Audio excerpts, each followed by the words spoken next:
We often talk about integrity in grand terms. Whistleblowers exposing corruption, leaders making tough ethical choices, individuals standing up for their beliefs against adversity. These are powerful examples, but integrity, in its purest form, reveals itself in the quiet, unseen moments of daily life. The fridge light test. Imagine opening your refrigerator late at night. The light spills out, illuminating the contents. You grab a snack, maybe something you're not supposed to have, or the last slice of cake from a celebration.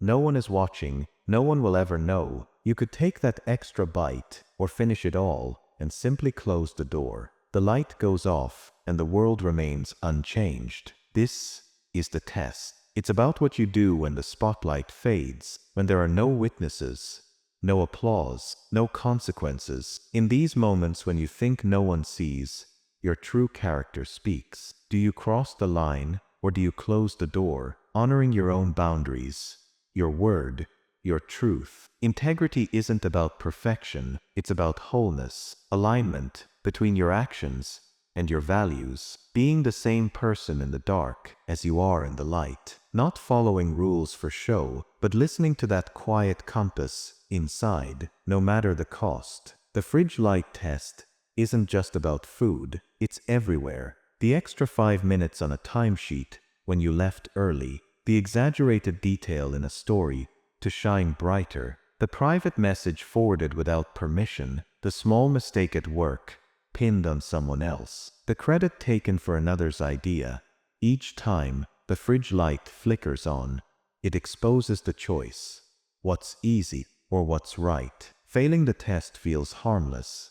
No one discovers the lie, life moves on. But with every compromise, you chip away at your self-respect. A crack forms between who you are and who you swore you'd be, invisible to others, but you know. Yet, when you pass, when you choose integrity, again and again, in those silent moments, you forge something unbreakable, not confidence built on praise, but the steel certainty that you are your values. No gaps, no masks, just you. That is real self-respect. Not trophies or titles, but the quiet peace of knowing you are whole, even when the world isn't watching. Imagine your mind is a castle, not a pristine ivory tower, but a fortress. Life, in its relentless, unpredictable nature, is the siege. The windswept rain, the battering ram of misfortune, they all threaten to breach the walls. But what if the walls weren't made of stone and mortar? What if they were built of something far stronger, forged in the fires of Stoicism? This isn't an essay about denial. It's not a suggestion to simply ignore the slings and arrows of outrageous fortune, to pretend the rain isn't wet. The blows don't hurt. That's not strength.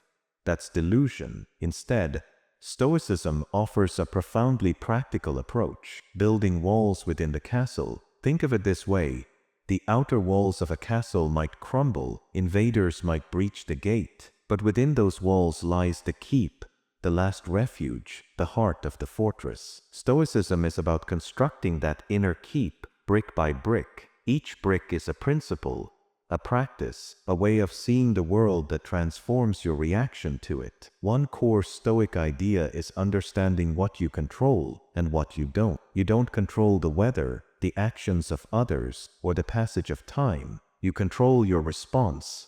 This is the first and perhaps most crucial layer of defense. Recognizing that external events are outside your sphere of influence is incredibly liberating. It's like realizing that while the battle rages outside, you can still choose what happens in the war room of your mind. The second layer is emotional self-mastery. This isn't about suppressing emotions, but about understanding them. Imagine emotions as the castle guards. They're not inherently good or bad. They're messengers. Anger might signal a boundary violation. The Stoic doesn't deny these messages, but they don't let the guards stage a coup.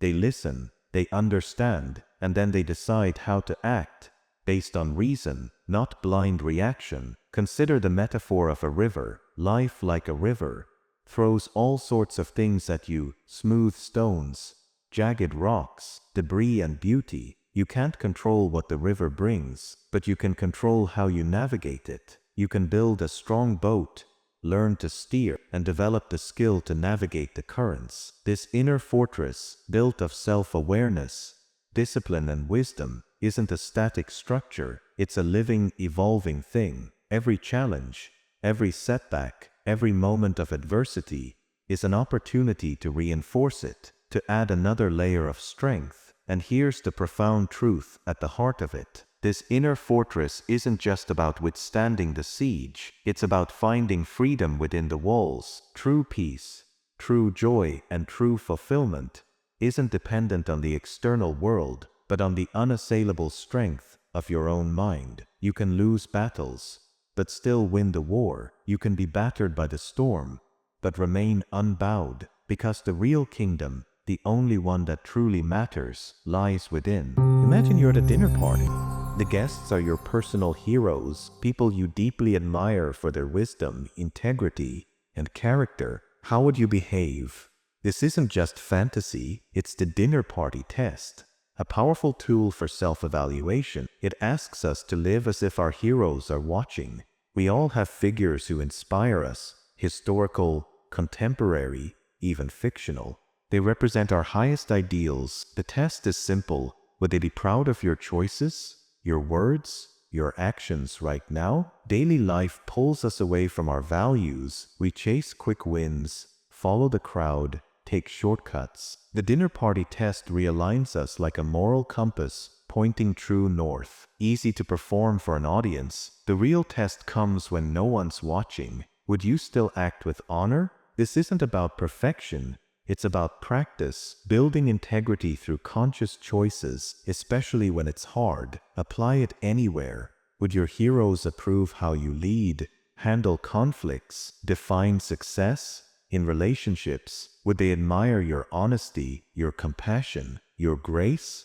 Would they respect your courage, your persistence, your values? The test creates accountability. Your heroes become silent witnesses, guiding you toward better decisions. This mirrors ancient wisdom. The Stoics taught virtuous living, constant self-examination. The dinner party test makes this practical, immediate, real. It's not about their approval. It's about becoming someone who belongs at that table, living by the values they represent until they're yours. The goal? A life that would make your heroes nod and your best self stand tall, one worthy of that imaginary dinner invitation. An ancient philosophy, Stoicism, offers profound wisdom for navigating life's storms. At its core, a simple idea: control what you can, release what you can't. Here's the Stoic Paradox. Adversity isn't to be feared, but welcomed. Every obstacle, a chance to grow stronger. Every setback, fuel for your resolve. The very things that break others become your whetstone. This philosophy demands discipline. Pause before reacting. Question every emotion. Let reason, not impulse, steer your course. Through this practice, something extraordinary happens. Inner peace takes root, undisturbed by external chaos. A tranquility that holds firm, even as the world rages. Stoicism doesn't promise comfort. It offers something greater, unshakable strength. It guides us to what truly matters, a life of purpose, clarity, and unbreakable calm. Imagine this: you're carrying a brimming glass of your favorite milkshake. You're happy, carefree, and then disaster. A rogue bump, a slippery grip, and the sweet, creamy concoction cascades onto the floor. What happens next? That moment, that seemingly trivial instant, reveals a fundamental truth about how we navigate life. Do you erupt in frustration, a volcanic explosion of "why me?" lamenting the ruined treat? Or do you take a deep breath, grab a towel, and accept the sticky reality? This isn't about spilled milk, or in this case, it's a microcosm of existence. Life, in its infinite complexity, is a constant flow of events, both delightful and disastrous. The power lies not in wishing for a different past, but in embracing the present, in accepting what is. We're often taught that acceptance is passive, a kind of surrender. We picture it as lying down, defeated in the face of adversity. But that couldn't be further from the truth. True acceptance is radical. It's the active acknowledgement of reality without resistance or judgment. It's seeing the world and our own experiences with clear eyes. Think of a river. It encounters obstacles, rocks, fallen trees, changes in terrain. Does it rage against them? Does it demand a different path? No, it adapts. It flows around the rocks, over the fallen trees, carving its way through the landscape. It accepts what is, and in that acceptance finds its power. This doesn't mean we shouldn't strive to improve our circumstances. The river carves a new path. We can work to solve problems, to create change. But we do so from a place of clarity, not resistance. We respond rather than react. To react is to be at the mercy of our emotions. The spilled milkshake becomes a personal affront, a symbol of a cruel universe. We're trapped in a cycle of anger, frustration, and self-pity. Our energy is wasted, our vision clouded. To respond, however, is to engage our rationality. We acknowledge the spill, feel the initial disappointment perhaps, but then shift our focus to the solution. Okay, this happened. What can I do now?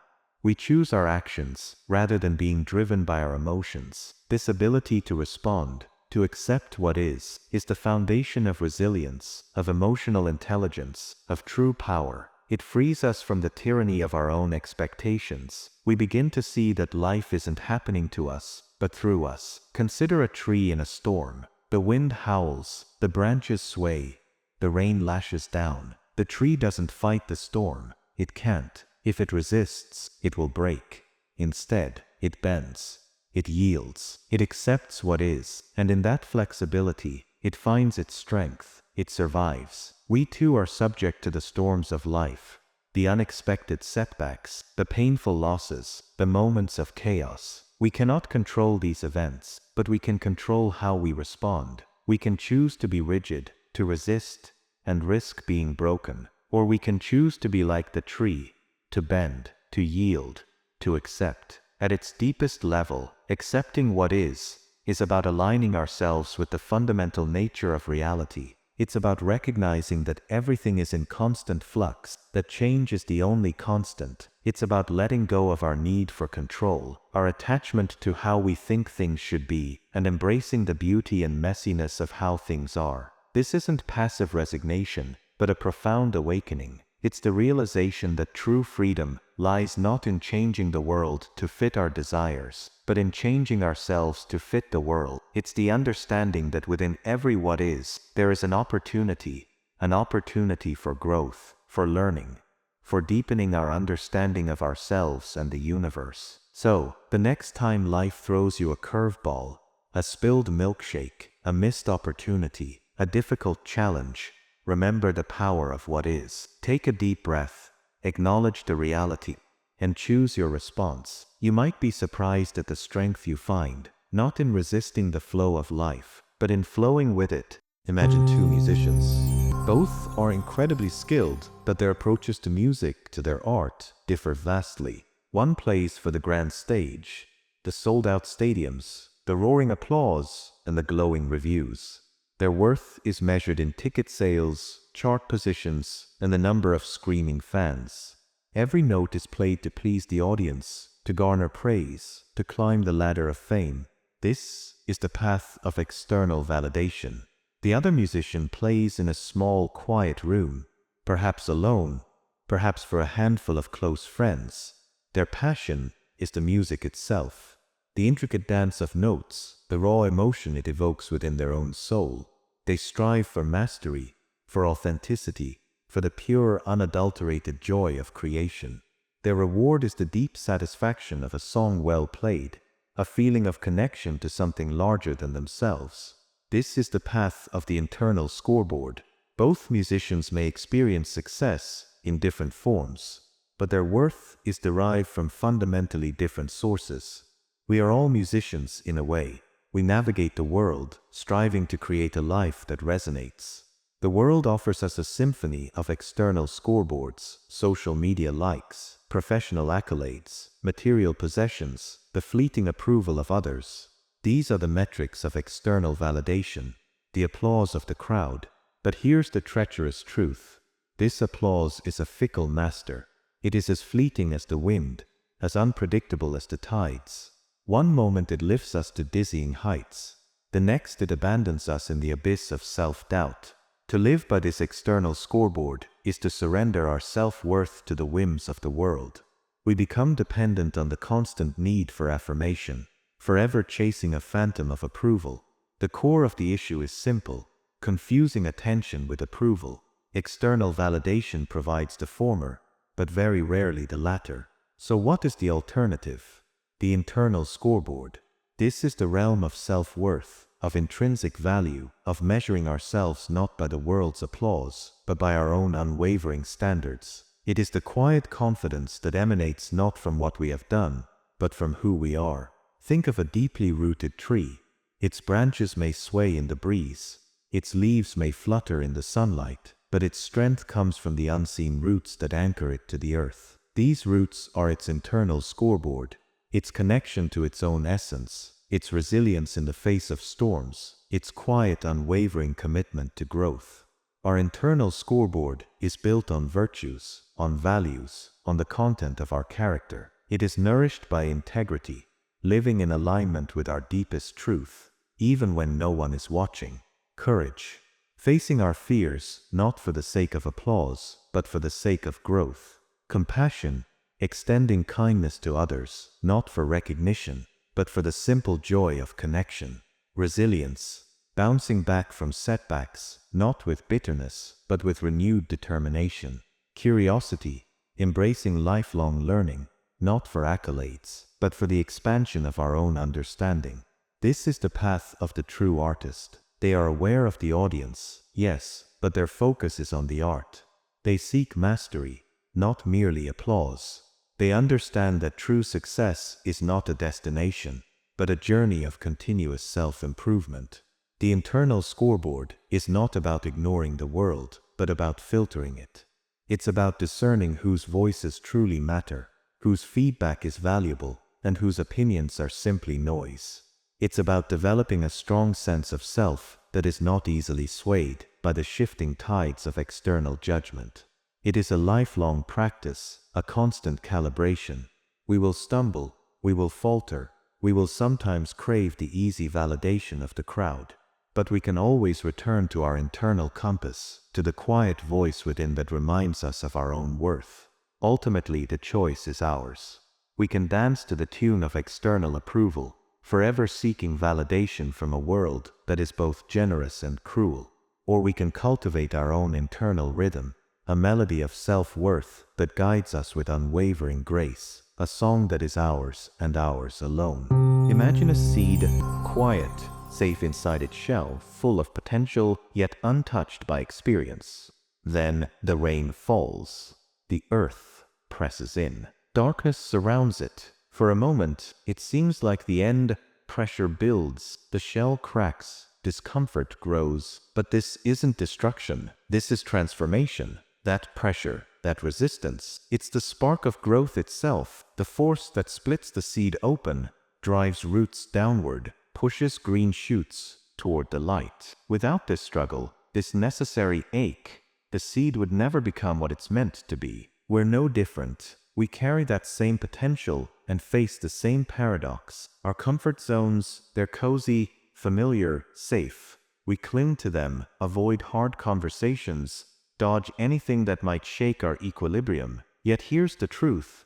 Growth only happens when comfort ends. Watch a child learn to walk. Those stumbles, those falls, they're not mistakes. They're the process. Every wobble strengthens muscle. Every tumble teaches balance. The discomfort isn't the obstacle, it's the lesson. The pattern holds for every meaningful skill. The frustration of wrong notes before the music flows, the awkward sentences before a new language clicks, the exhausting push past what you thought were your limits. That discomfort, it's not your enemy, it's your teacher. Your mind building new pathways, your capacity expanding. The struggle isn't in your way, it is the way. And for the heart, the same rules apply. Grief, failure, heartbreak.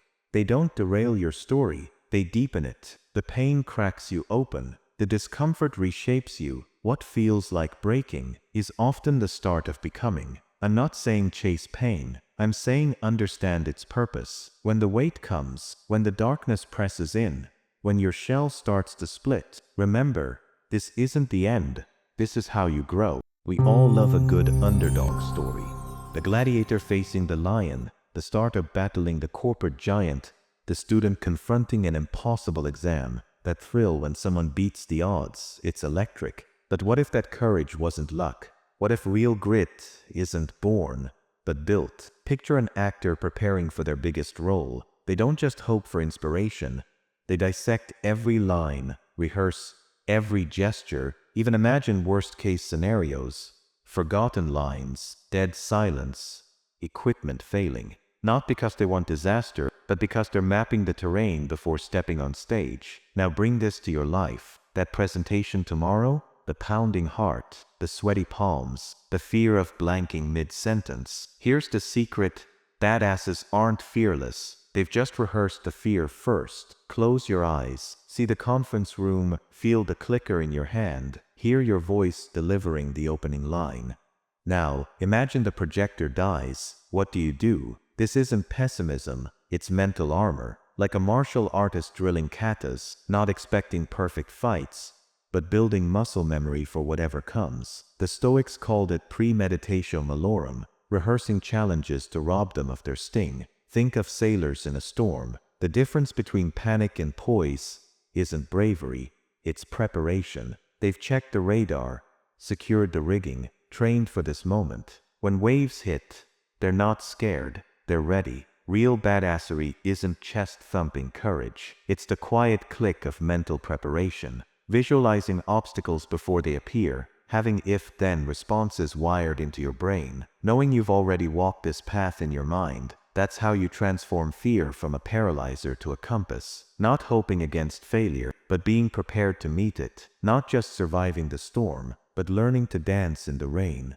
Because the ultimate power move is knowing you've already won before you even begin. It's not about the nail, remember that short film? A woman complains to her husband about the debilitating headache, and he, ever the problem solver, keeps pointing to a visible nail in her forehead. He's so focused on fixing it, he completely misses her need for empathy. That film, in its simple brilliance, captures a profound truth. Our desire to be right blinds us to what truly matters. Now picture this. You're at a bar and the bartender gets your order slightly wrong. Do you unleash your inner critic, demanding a perfect replacement and a profuse apology, or do you shrug it off, maybe even share a laugh, and enjoy your evening? This seemingly trivial scenario is a microcosm of a much larger life lesson. Learning to discern which battles are worth fighting is a crucial skill, a cornerstone of what we might call strategic silence and mental jujitsu. Think of it this way: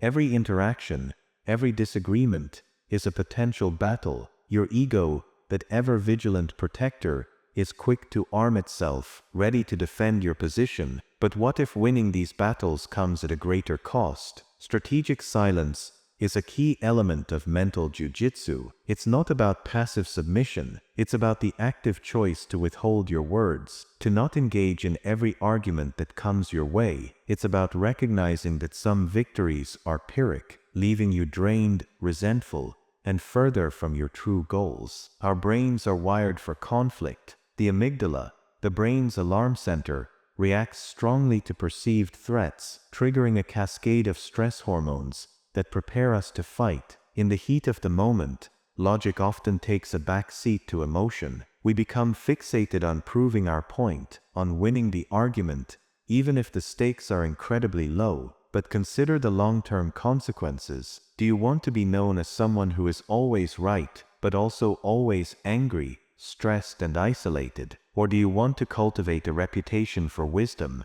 for being a source of calm and reason, someone who chooses their battles wisely? The ability to let go of petty arguments is incredibly liberating. It frees up your mental energy, allowing you to focus on what truly matters: your relationships, your goals, your inner peace. It's like decluttering your mind, creating space for more meaningful thoughts and experiences. This doesn't mean you should never stand up for yourself or your beliefs. There are times when it's essential to speak truth to power, to defend the vulnerable, to fight for justice, but the key is to discern when to engage and how. Mental jujitsu provides the how. It's about approaching conflict with a mindset of strategic thinking. Instead of reacting impulsively, take a moment to assess the situation. What are your goals?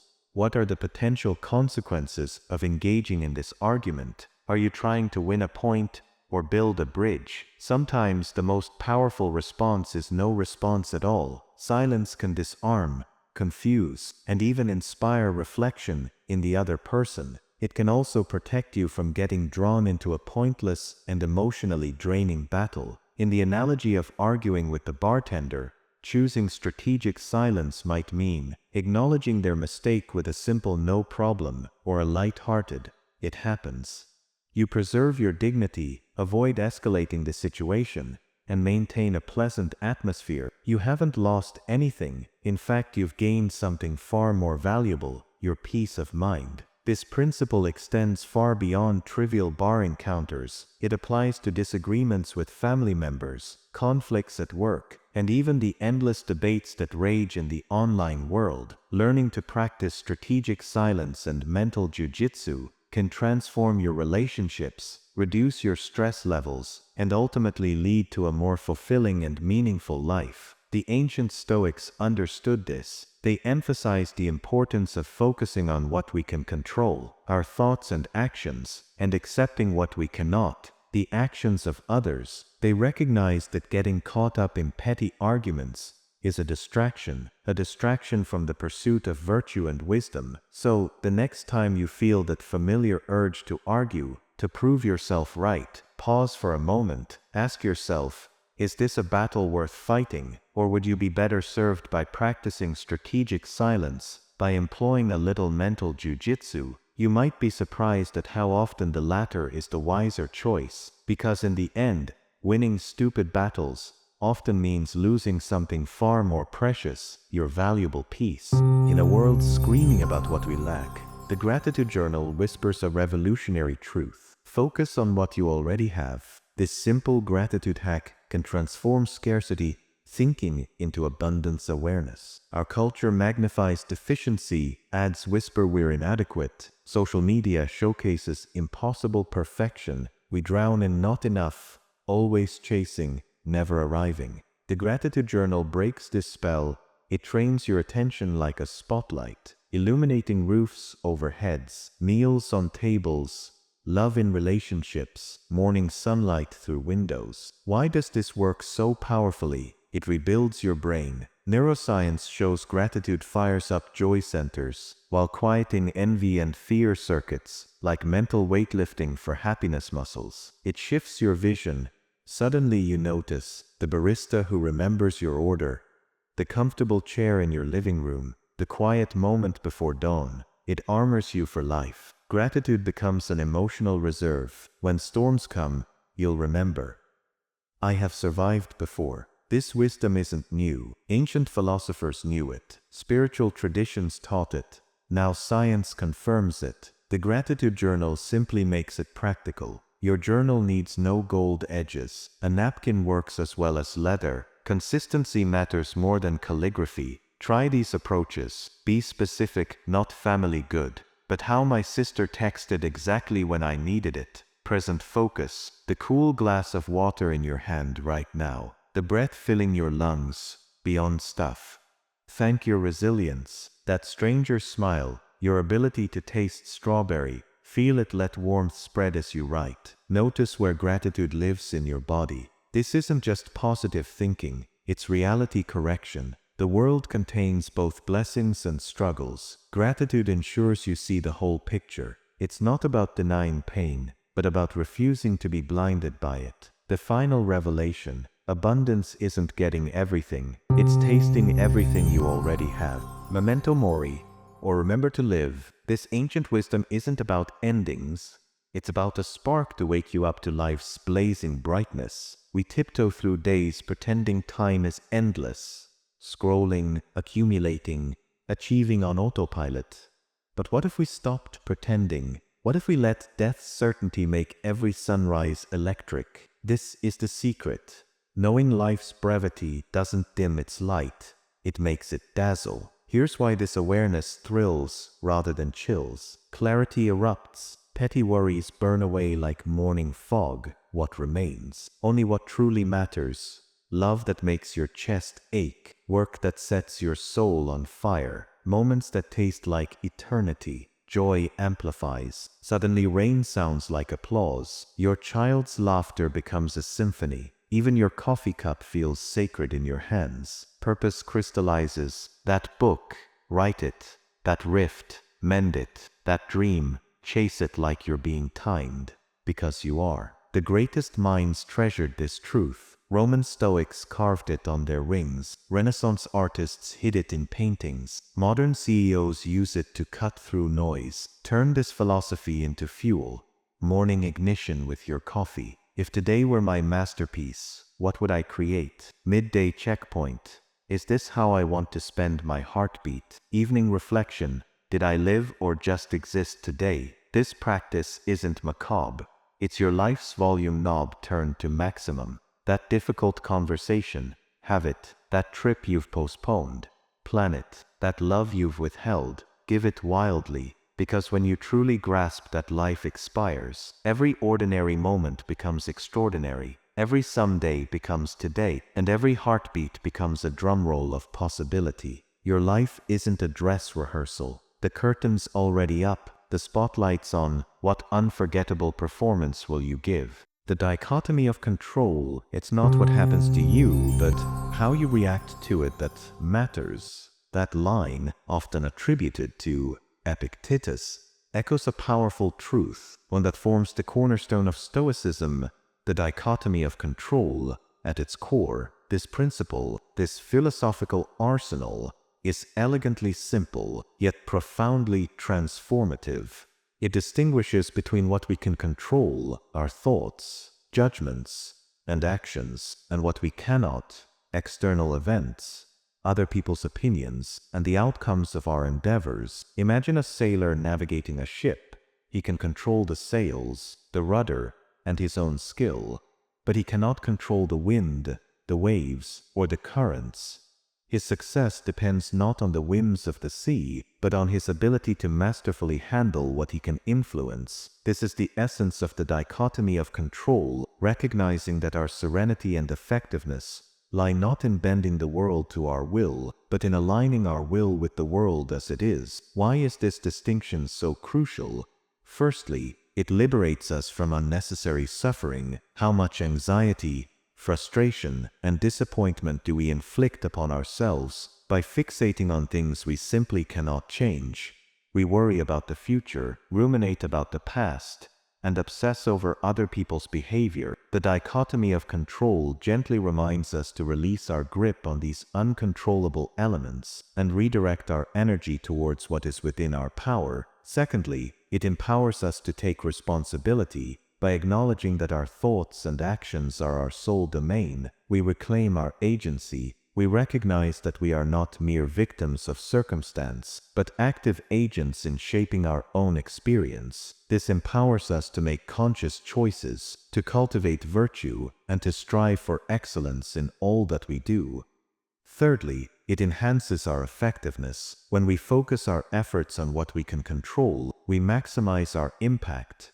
We become more strategic, more resilient, and more adaptable. We learn to navigate challenges with grace and equanimity, undeterred by setbacks or obstacles. The dichotomy of control is not a passive acceptance of fate. It is an active embrace of reality. It is not about relinquishing our desires, but about aligning them with the natural order of things. It is about understanding that true freedom lies not in having everything go our way, but in responding skillfully to whatever comes our way. This ancient wisdom, this philosophical arsenal, remains profoundly relevant in our modern world, a world characterized by its complexity, uncertainty, and constant flux. It offers us a framework for navigating the inevitable ups and downs of life with clarity, courage, and inner peace.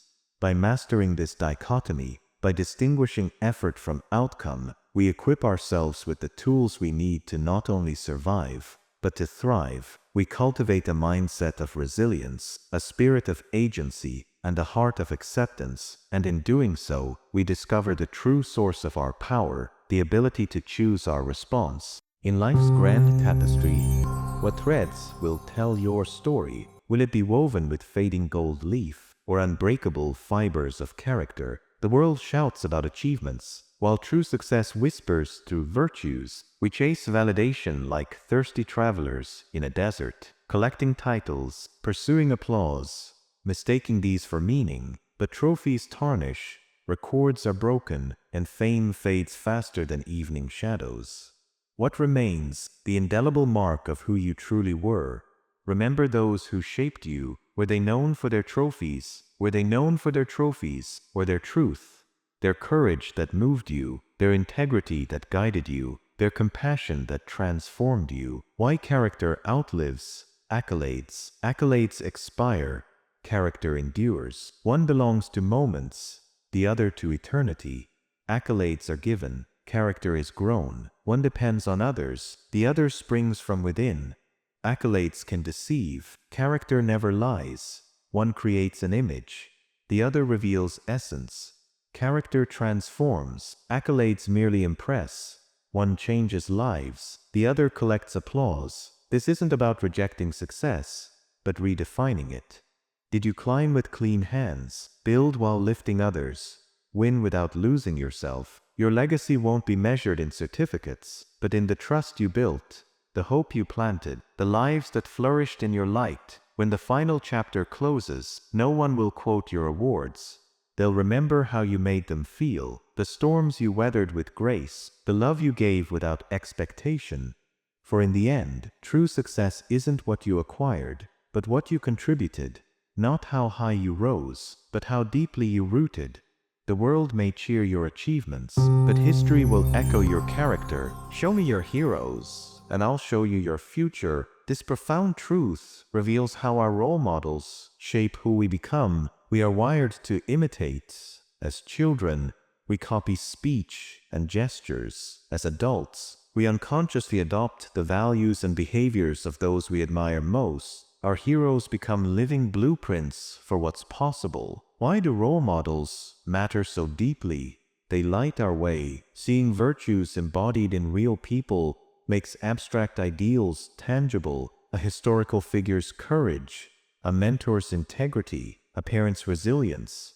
These become beacons when our own light dims. They help us choose at life's crossroads. We can ask, how would my hero navigate this? Their example becomes a compass when our own direction falters. They reveal our true values. What we admire in others mirrors what we cherish most. The activist's passion, the scientist's curiosity, the artist's vision. These reflections help us understand ourselves. They break our mental barriers. When we see ordinary people achieve extraordinary things, our excuses crumble. If they could overcome, so can we. But wise emulation isn't imitation. It's extracting the gold from their example, then minting our own currency. Your hero's determination might fuel your creativity. Their discipline might strengthen your compassion. Choose your influences carefully. They may be famous or familiar, ancient or contemporary. What matters is that their essence resonates with your highest self. In our isolated age, role models tether us to timeless human qualities. They remind us we walk a path others have traveled before, that growth is possible, that virtue exists not just in books, but in flesh and blood. When you stand at tomorrow's doorstep, who will be standing with you? The heroes you've chosen will whisper in your choices, walk in your steps, and live on through what you become. No man is an island, entire of itself. Every man is a piece of the continent, a part of the main. Donne's words, penned centuries ago, resonate with a profound truth that is becoming increasingly vital in our interconnected world. We are all part of a larger web of humanity. This understanding of interconnectedness is more than just a philosophical concept. It's a fundamental reality that shapes our existence. From the air we breathe to the food we eat, from the technology we use to the cultures we embrace, we are inextricably linked to a vast network of people, places, and processes that extend far beyond our immediate surroundings. When we truly recognize our place in this intricate web, a remarkable transformation occurs within us. The walls of separation begin to crumble, and the boundaries of us and them start to dissolve. We begin to see that the well-being of others is not separate from our own, and that their struggles and triumphs are, in a very real sense, our struggles and triumphs as well. This recognition is the birthplace of empathy. Empathy, the ability to understand and share the feelings of another, arises from the understanding that we are not isolated beings, but rather participants in a shared human experience. When we see another person suffering, we can connect with their pain because we recognize that, at a fundamental level, we are the same. We have both experienced joy and sorrow, love and loss, hope and fear. This shared ground allows us to open our hearts to their plight and to feel their emotions as if they were our own. Compassion naturally flows from empathy. When we empathize with another person's suffering, we are moved to alleviate it. We feel a genuine desire to help, to support, to ease their burden. Compassion is not simply feeling for someone, it is feeling with them and being moved to action. The understanding of interconnectedness, therefore, is the wellspring from which empathy and compassion flow. It is the key to unlocking our capacity for love, kindness, and solidarity. It is the foundation for building a more just, peaceful, and sustainable world. Consider the implications of this understanding in various aspects of our lives. In our personal relationships, when we recognize that our happiness is intertwined with the happiness of our loved ones, we are more likely to act with kindness,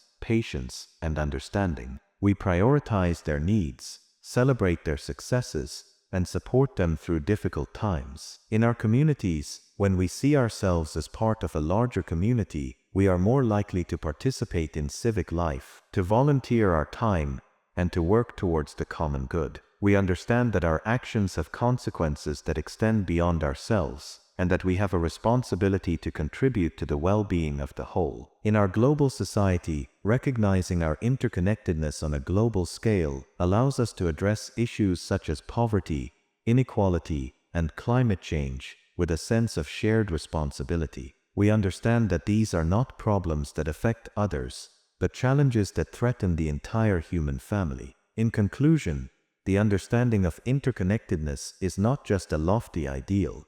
It is a fundamental truth that has the power to transform our lives and our world. By recognizing our place in the larger web of humanity, we unlock our capacity for empathy and compassion, paving the way for a more just, peaceful, and sustainable future for all. We walk through life wearing blinders, seeing only our own path, our own wants, our own gains.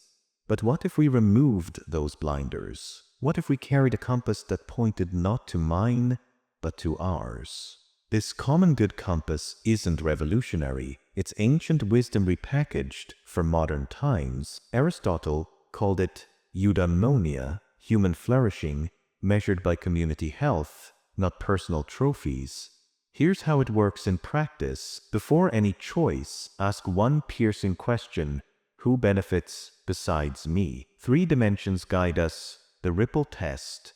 Every action sends waves. Will yours lift other boats, or just your own? Virtue made visible. Justice isn't a concept, it's how you divide credit. Fairness isn't theory, it's whose voice gets heard. The responsibility shift, recognizing that your private choices about consumption, about voting, about speaking up, are social acts in disguise. Why this matters now more than ever: our greatest crises are collective.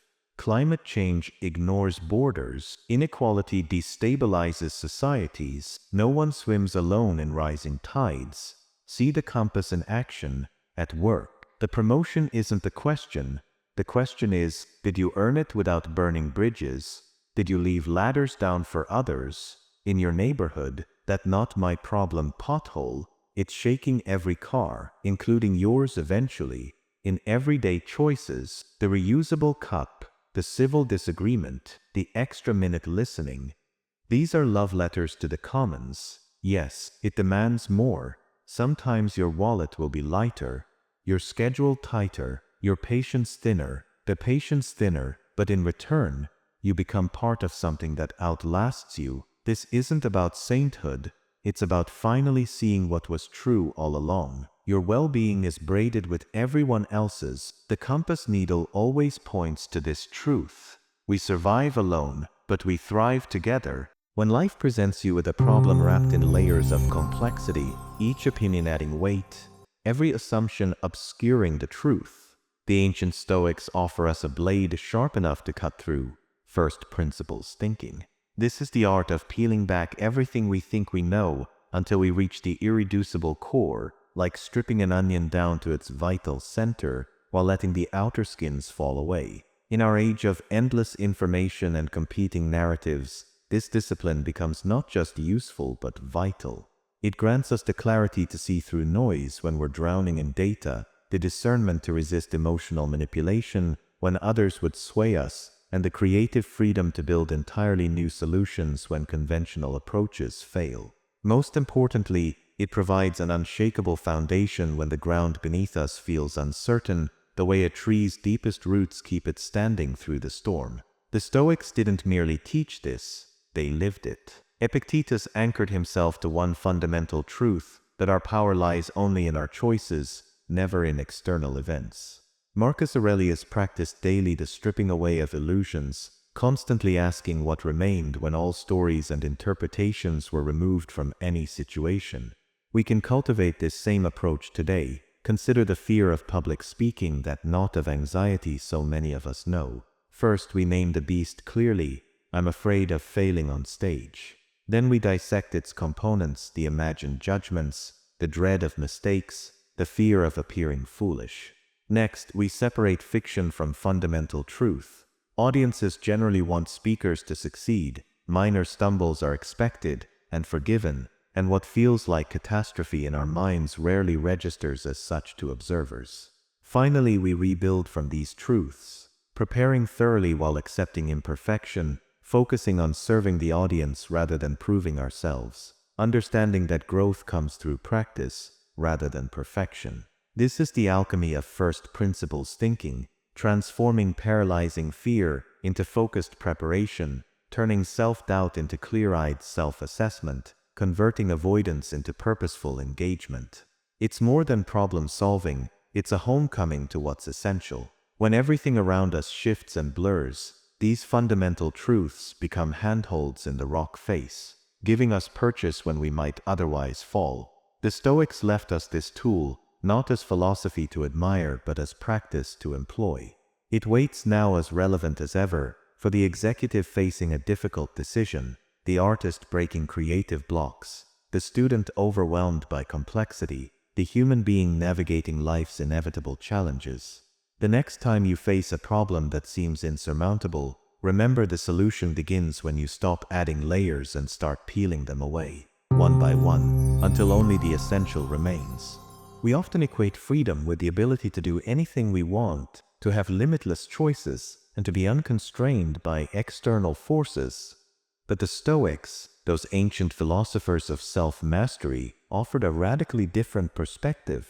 For them, freedom wasn't about the absence of external constraints, but the presence of inner self-governance, not the ability to do anything, but to act according to virtue. This concept might seem counterintuitive at first. We live in a world that celebrates individual expression and the pursuit of desires. Yet, the Stoics argued that true liberation comes not from indulging every whim, but from aligning our will with reason and virtue.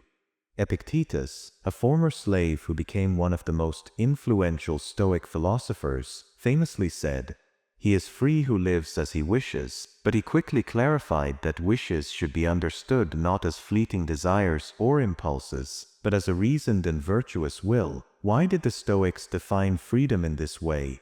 First, external circumstances are beyond our control. The Stoics recognized that many things in life are outside our control: our bodies, our possessions, our reputations, and the actions of others. To seek freedom in these external things is to set ourselves up for disappointment and enslavement to forces beyond our influence. Second, true freedom is internal. True and lasting freedom, they argued, lies within us. It is found in our ability to control our thoughts, judgments, and actions. It is the freedom to choose how we respond to whatever life throws our way. Third, virtue is the guiding principle.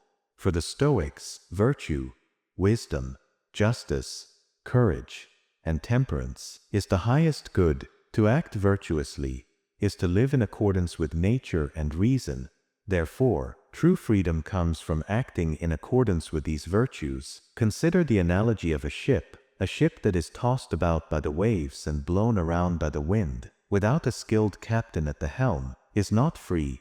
It is at the mercy of external forces, but a ship with a capable captain who understands the winds and the currents, who can navigate skillfully and stay on course, is truly free, even amidst the same turbulent conditions. In the same way, a person who is driven by their passions and desires, without the guidance of reason and virtue, is not free. They are enslaved to their impulses, but a person who has cultivated self-discipline and wisdom, who can make reasoned judgments and act virtuously, is truly free, even in the face of adversity. This Stoic definition of freedom has profound implications regarding responsibility. It places the responsibility for our freedom squarely on our own shoulders. We are not victims of circumstance, but agents of our own lives. Concerning inner peace, by focusing on what we can control, our thoughts and actions, and accepting what we cannot, we cultivate a sense of inner peace and tranquility. As for resilience, the Stoic concept of freedom equips us to handle challenges with greater resilience. We understand that external obstacles cannot take away our inner freedom, our ability to choose our response. In a world that often equates freedom with the unbridled pursuit of pleasure and the accumulation of possessions, the Stoic definition offers a powerful alternative. It reminds us that true liberation comes not from the ability to do anything, but from the inner self-governance to act according to virtue, to live in accordance with reason, and to make the best possible use of our agency, regardless of the circumstances. To delve deeper into this Stoic concept, it's essential to understand the Stoic worldview. The Stoics believed in a universe governed by natural law and reason. They saw humans as part of this cosmic order, and true freedom, they argued, lies in aligning ourselves with this natural order. This meant living in accordance with virtue, which they defined as wisdom, justice, courage, and temperance. Wisdom for the Stoics was the ability to understand the true nature of things, to discern what is within our control and what is not, and to make sound judgments based on reason. Justice involved treating others with fairness and respect, recognizing their inherent worth and contributing to the common good. Courage was not simply the absence of fear, but the ability to face challenges and adversity with fortitude and perseverance. Temperance was the practice of self-control and moderation, finding a balance between indulgence and deprivation. The Stoics argued that these virtues are not merely abstract ideals, but practical guides for living a good life. They believed that by cultivating these virtues, we not only achieve inner freedom, but also contribute to the harmony and well-being of the larger community. Furthermore, the Stoic concept of freedom is closely linked to their understanding of self-sufficiency. A truly free person, in their view, is not dependent on external circumstances or the opinions of others for their happiness or fulfillment. They find contentment and satisfaction within themselves, in their ability to live virtuously. This self-sufficiency does not mean isolation or detachment from others. Rather, it implies a kind of inner resilience that allows a person to maintain their equilibrium even when faced with external challenges. The Stoics also emphasized the importance of distinguishing between preferred and non-preferred indifference. While some external things, like health, wealth, and reputation, might be preferred, they are not essential for happiness or freedom. A virtuous person can still live a good life, even without these preferred indifference, while a vicious person cannot be truly free even with them. This distinction helped the Stoics to cultivate a sense of detachment from external circumstances, recognizing that true freedom and happiness are not dependent on these things. In their pursuit of inner freedom, the Stoics developed various practical exercises and techniques. One common practice was negative visualization, which involved contemplating the loss of things we value, such as our loved ones, our possessions, or our health. This practice was not intended to induce despair, but rather to cultivate gratitude for what we have, and to lessen our attachment to things outside our control. By recognizing the impermanence of these things, we can learn to appreciate them more fully, while also maintaining our inner freedom. Another important Stoic practice was the discipline of assent, which involved carefully examining our thoughts and judgments before accepting them as true. The Stoics believed that many of our emotional disturbances arise from faulty judgments, and that by controlling our assent, we can gain greater control over our emotional responses. This practice helped them to respond to events with reason and equanimity, rather than being carried away by impulsive reactions. The Stoic concept of freedom also has implications for our understanding of agency and responsibility. While we may not be able to control everything that happens to us, we always have the freedom to choose how we respond. This freedom of choice implies a corresponding responsibility for our actions. We are not simply passive recipients of fate, but active agents in shaping our own lives. The Stoics believed that by embracing this responsibility and striving to act virtuously, we not only achieve inner freedom, but also contribute to the greater good. In conclusion, the Stoic definition of freedom offers a powerful and enduring alternative to the prevailing notion of unconstrained liberty. It reminds us that true liberation comes not from the ability to do anything we want, but from the inner self-governance to act in accordance with reason and virtue. This concept, rooted in a deep understanding of human nature and the cosmos, provides a practical guide for cultivating inner peace, resilience, and a meaningful life. By embracing this Stoic wisdom, we can navigate the complexities of the modern world with greater clarity, courage, and freedom. The Stoic approach to reputation, virtue over praise. In a world that often equates reputation with success, the Stoics offer a refreshing perspective. They argue that true worth lies not in the fickle opinions of others, but in the unwavering cultivation of virtue. The Stoic approach to reputation therefore centers on being virtuous, not seeking praise. We live in an age of social media, where likes, followers, and shares have become a form of social currency. We meticulously craft our online personas, striving to project an image that will garner approval and admiration. But the Stoics would caution against this pursuit, arguing that it leads us down a path of dependence on external validation, a path that ultimately undermines our inner peace and true worth. The Stoics philosophers like Seneca, Epictetus, and Marcus Aurelius believed that the only true good resides in virtue, wisdom, justice, courage, and temperance. These are the qualities that constitute a good life, regardless of whether they are recognized or praised by others. Why did the Stoics prioritize virtue over reputation? Reputation is external and unreliable. The opinions of others are constantly changing and are influenced by factors beyond our control. To base our self-worth on external validation is to build our house on shifting sand. Virtue is internal and enduring. Character, on the other hand, is something we cultivate from within.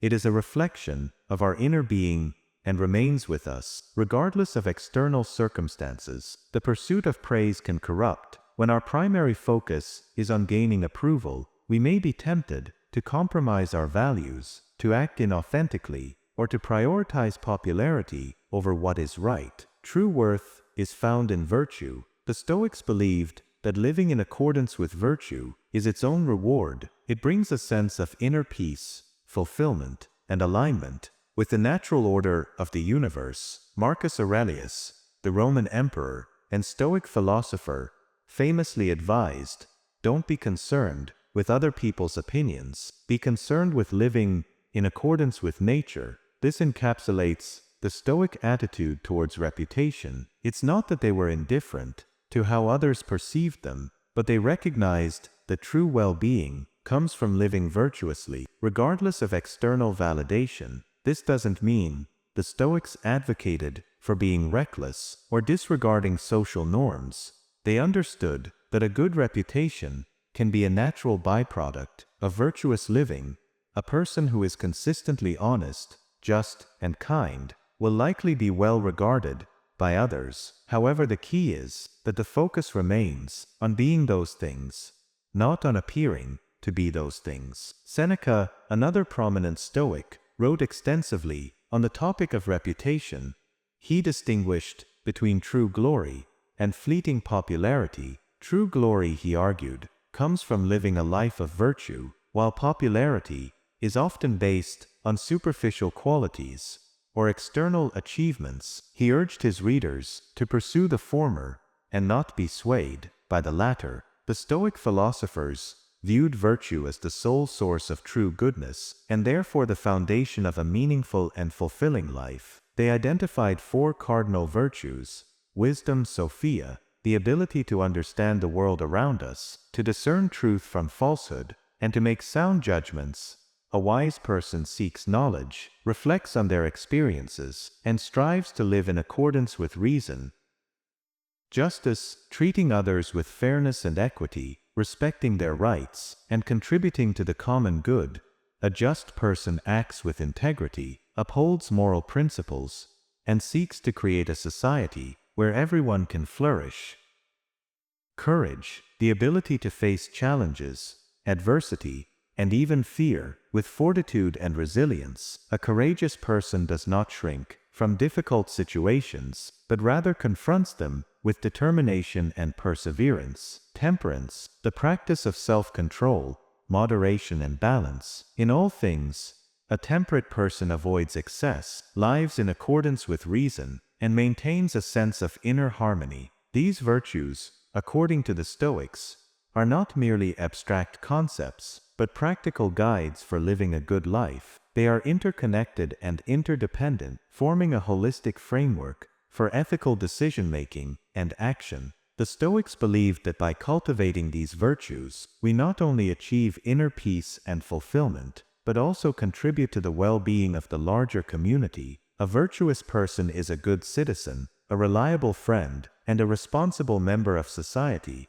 In contrast to the pursuit of virtue, the Stoics viewed the pursuit of external validation, including a good reputation, as a distraction from what truly matters. They argued that focusing on gaining the approval of others can lead us to compromise our values, to act inauthentically, and to become dependent on things that are beyond our control. Seneca, in his letters, frequently cautioned against the dangers of seeking popularity. He observed that those who chase after fame and fortune often sacrifice their integrity and inner peace in the process. He urged his readers to instead focus on living a life of virtue, arguing that true glory comes from within, not from the applause of the crowd. Marcus Aurelius, in his Meditations, echoed this sentiment, reminding himself that the opinions of others are largely indifferent. He emphasized the importance of staying true to one's own principles and living in accordance with nature, regardless of how one is perceived by the outside world.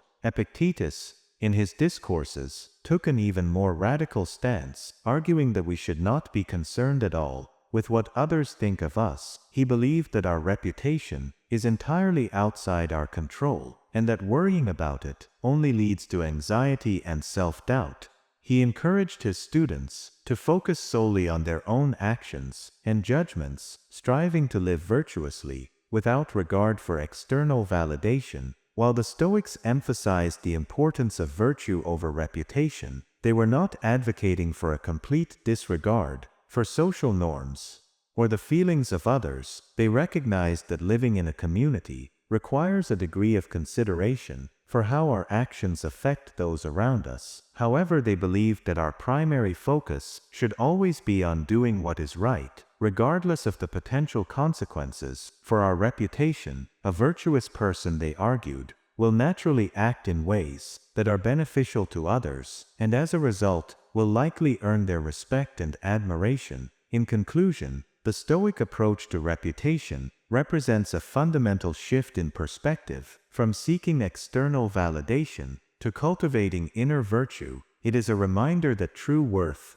lies not in the fickle opinions of others, but in the unwavering commitment to living in accordance with wisdom, justice, courage, and temperance. By embracing this philosophy, we can free ourselves from the tyranny of other people's expectations and embark on a path towards genuine self-mastery, fulfillment, and lasting contribution.